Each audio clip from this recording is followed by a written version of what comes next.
उपनिषदों की कथाएं। चाक्रायण। सुस्थित चाक्रायण अपनी सती साध्वी पत्नी को साथ लेकर अपने जन्म स्थान कुरु को त्याग कर ईभ्य ग्राम में जाकर रहने लगा था। इस ग्राम में वह अपनी जीविका का कोई प्रबंध नहीं कर पाया और बड़े कष्ट से रहने लगा। ईभ्य ग्राम में अधिकतर फिलवान हाथी के चालक रहा करते थे। एक बार उषस्थी भूख से जब बहुत व्याकुल हो उठा तो उसने एक हस्ती चालक से भोजन के लिए कुछ मांगा। वह फिलवान उस समय कुलमासो एक प्रकार की निकृष्ट फलियों को खा रहा था। उसने उषस्थी से कहा, मेरे पास इन फलियों के सिवा और कुछ नहीं है। उषस्थी ने कहा, मुझे भी कुछ फलियां दो। फिलवान ने उसे कुछ फलियां दे दी। उनके साथ उसने पीने के लिए अपने पीने के बाद बचा हुआ पानी भी दिया। उषस्थी ने कहा, यह जूठा पानी मैं नहीं पीऊंगा।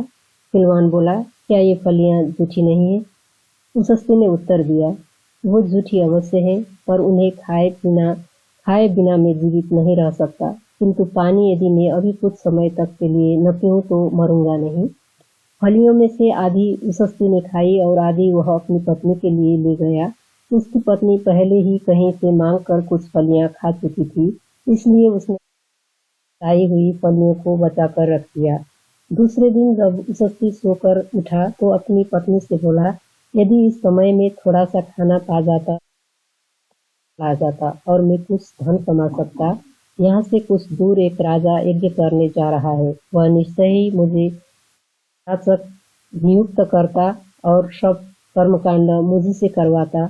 उसकी पत्नी उन फलियों को ले आई जिन्हें उनसे बचाकर रख छोड़ा था और बोली, ये लो, इन फलियों को खाओ और खाकर यज्ञ में चले जाओ।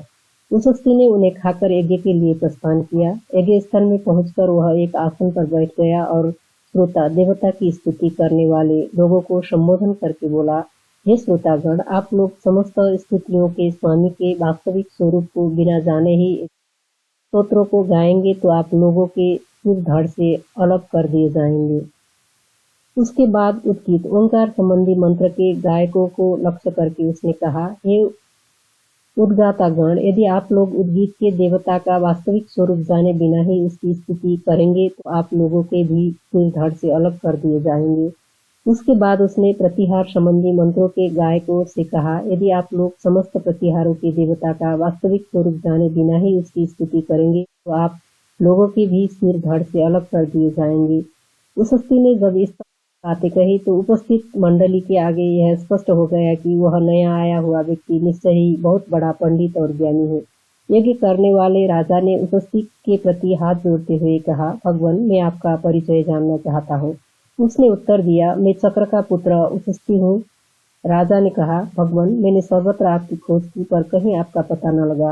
अंत में लाचार होकर मुझे दूसरों को यज्ञ के लिए नियुक्त करना पड़ा।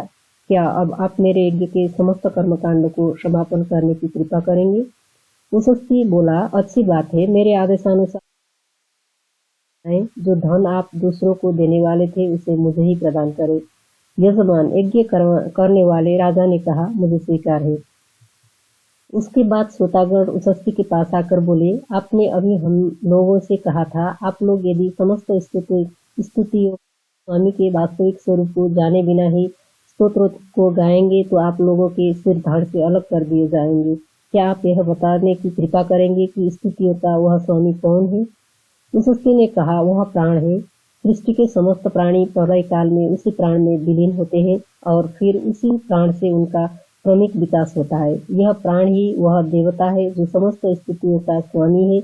यदि आप लोगों ने बिना वास्तविकता को जाने उसकी स्तुति की होती तो आप लोगों के सिर धड़ से अलग कर दिए जाते। उसके बाद उद्गातागण उद्गीत के गायक उसके पास पहुंचे और बोले, भगवान, आपने हमसे कहा था यदि आप लोग उद्गीत के देवता का वास्तविक स्वरूप जाने बिना ही उसकी स्तुति करेंगे तो आप लोगों के सिर भी धड़ से अलग कर दिए जाओगे।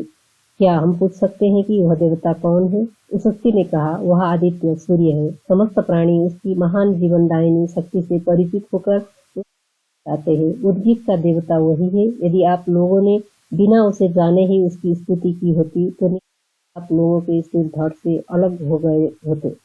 उसके बाद प्रतिहर्तागण उसके पास आए और बोले, भगवान, आपने कहा था यदि आप लोग प्रतिहार के देवता का वास्तविक स्वरूप जाने बिना ही उसकी स्तुति करेंगे तो आप लोगों के सूर भी धड़ से अलग कर दिए जाओगे।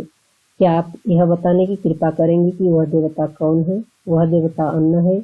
उस हस्ती ने उत्तर दिया, समस्त प्राणी अन्न द्वारा ही जीवन धारण किए हुए प्रतिहारों का स्वामी यही है। यदि आप लोगों ने ही उसकी स्तुति की होती तो निश्चय आप लोगों के सूर धड़ से अलग कर दिए जाते।